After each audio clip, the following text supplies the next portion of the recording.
আব্বু খুব আদরের সাথে আমাকে তুলে নিয়ে গেল।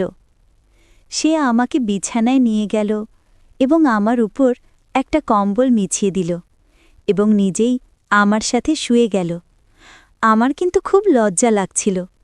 আমি ভাবছিলাম এখন কি করব, কিন্তু ততক্ষণে আব্বু তার কাজ শুরু করে দিয়েছে। আমি বারবার বললাম, আব্বু আমি তোমার মেয়ে।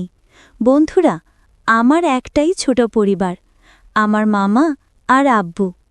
আব্বু মোদের দোকানে কাজ করে এবং তার দোকানটাও খুব ভালো চলে, তাই আমাদের বাড়িতে সব কিছু আছে। আমার গ্রামের বাড়ির সব ছেলে আমার জন্য পাগল, কারণ আমি খুব সুন্দরী আর কোমল মেয়ে। কিন্তু আমি যত সুন্দরী হই না কেন, আমিও সমানভাবে নিরীহ। রাতে ভেজা বিছানায় ঘুমোতে ভয় পেতাম, তাই আমি আমার মামার সাথে তার ঘরে ঘুমাই। বাবা সবসময় আমার মামাকে বলতেন যে এখন আমাদের মেয়ে বড় হয়ে গেছে, তার বিয়ে দেওয়া উচিত।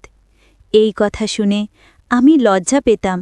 ডিসেম্বরের একটা দীর্ঘ ঠান্ডা রাত ছিল। কাকা আর ভাই আমার চাচাতো ভাইদের বিয়েতে গিয়েছিলেন। তখন তারা আমার কাছেই ঘুমাচ্ছিলেন। কাকা ছাড়া আমার ঘুম আসছিল না এবং খুব ঠান্ডাও লাগছিল। আমি হিটার চালু করার কথা ভাবছিলাম, যাতে ঠান্ডা একটু কমে যায় এবং ঘরটাও গরম হয়।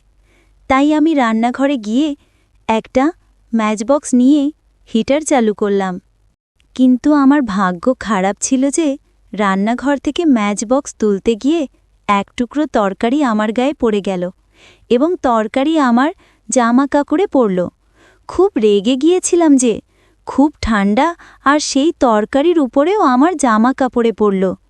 আমি ঘরে এসে হিটার চালু করে কাপড় শুকাতে শুরু করলাম, কিন্তু তরকারি আমার শরীরেও পড়ে গিয়েছিল, যার কারণে আমি খুব বিভ্রান্ত বোধ করছিলাম। আমি হিটারে পানি গরম করে স্নান করতে গেলাম। স্নান শেষ করে মনে পড়ল যে আমি অন্য কাপড় আনতে ভুলে গেছি। এখন একই তরকারির কাপড় আর পরা যাবে না, তাই আমি ওয়াশরুম থেকে বেরিয়ে এলাম। ততক্ষণে ঘরটা গরম হয়ে গেছে এবং আমার স্নান করার দরকার ছিল না। মনে হচ্ছিল যেন আমি একটা তন্দুর ছুঁয়েছি। তারপর আমি বুঝতে পারলাম যে আমি স্নান করে সরাসরি হিটারের পাশে বসেছি। কিন্তু এখন লাভ কি? আমি তাড়াতাড়ি উঠে চলে যেতে শুরু করলাম। তারপর আব্বু আমাকে থামিয়ে বললেন, আমি তো কারণ ছাড়াই বলিনি যে তুমি এখন প্রাপ্তবয়স্ক হয়ে গেছ। আব্বু আমাকে আদর করে তুলে নিলেন, আমাকে বিছানায় শুইয়ে দিলেন, কম্বলটা গায়ে দিয়ে আমার সাথে শুয়ে পড়লেন। আমি খুব লজ্জা পাচ্ছিলাম যে এখন আমার কী করা উচিত, কিন্তু ততক্ষণে আব্বু কাজ শুরু করে দিয়েছে। আমি তাকে অনেক বলেছি যে আব্বু আমি তোমার মেয়ে, আমার এখনো বিয়ে হয়নি। কিন্তু এখন সে আমার একটা কথাও শুনছিল না এবং আমাকে বলছিল যে একবার খেলো, তাহলে তুমি বাজাতে শিখবে। আমিও আব্বুর সাথে খেলতে শুরু করলাম এবং তাকে মন দিয়ে সমর্থন করতে লাগলাম। যখন আব্বু আমাকে জোরে ছেড়ে দিল, তখন রক্ত বের হতে লাগল।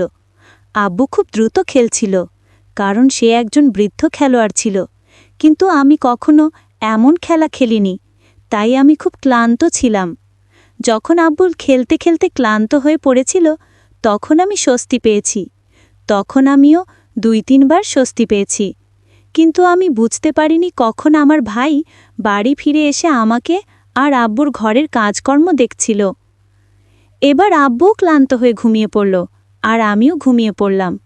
পরের দিন ভাই আমার কাছে এসে বলল, চলো তোমাকে বাইরে বেড়াতে নিয়ে যাব।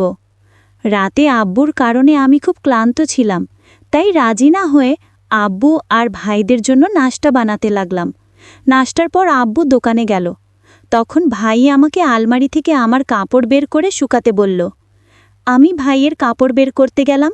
আলমারির কাছে ঝুঁকে পড়লে ভাই আমার কাঁধে হাত রাখল।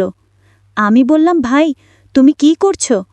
তারপর ভাই বলল, আমি রাতে বাড়ি ফিরেছি এবং আব্বুর সাথে তুমি যেসব ঘরোয়া কাজ করেছ তা দেখেছি। এইসব শুনে আমার ভয় হয়ে গেল যে ভাই যদি কাকাকে বলে, তাহলে কাকা আমাকে আর বাবাকে ক্ষমা করবেন না। আমার মন খারাপ দেখে ভাই বলল যে আমি এক শর্তে কাউকে বলবো না, শুধু যদি তুমি আমাকেও শান্তি দাও এবং রাতে আমার ঘরে ঘুমাও, কাকার ঘরে না। ভাইয়ের কথা শুনে আমার খুব মন খারাপ হয়ে গেল। আমার মন খারাপ ছিল, কিন্তু ভাইয়ের সাথে একমত হওয়া ছাড়া আমার আর কোনো উপায় ছিল না। আমি বাবাকে সবকিছু বলেছিলাম এবং তারপর প্রতি রাতে ভাই আর বাবা দুজনেই কিছুক্ষণের জন্য একসাথে আসত এবং আমার সাথে ঘরের কাজ করত। আমি খুশি হতাম এবং তারা দুজনেই খুশি ছিল। গল্পটি যদি ভালো লেগে থাকে তাহলে ভিডিওটি লাইক করো এবং চ্যানেলটি সাবস্ক্রাইব করতে ভুলো না।